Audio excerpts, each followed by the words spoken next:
We here at CBS 4 are committed to bringing you stories about why mentoring matters. And one South Florida woman has spent the past 2 decades helping children of inmates be college-bound instead of prison-bound. She's influencing them at a young age and changing their lives for the better. You get to meet Tinkerbelle and a young woman who has been inspired by her for most of her life.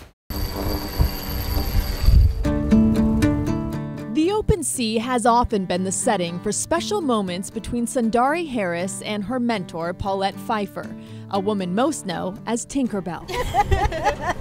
I feel like a mentor is someone that's there for you when you need them and inspire you and like you look up to them. The Miami skyline hasn't always been their backdrop. They met when Sundari was just 7 years old in South Carolina.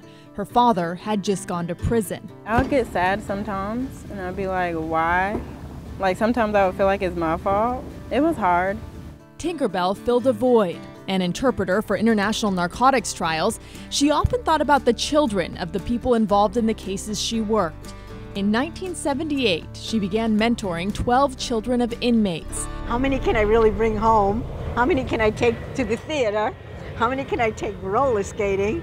And she never stopped. Over the last 22 years, she's mentored 147 children.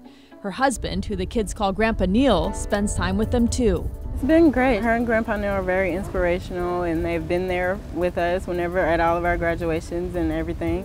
Even after Tinkerbelle moved to South Florida, she actually persuaded Sundari to move here too.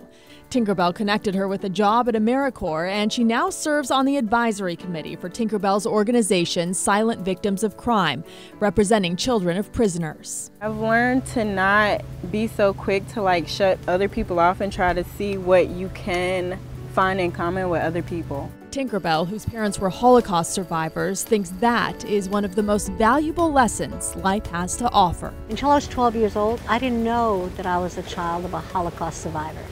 I didn't know that I had a brother who died of starvation in my mother's arms. I think a lot of it had to do with who you are with, who decides that life is okay no matter what. Sundari dreams of staying in South Florida and opening a salon, and of course continuing to join Tinkerbelle in helping more children in the midst of a scary time she knows all too well. There's a lot of hatred everywhere in the world, but there's a lot more love.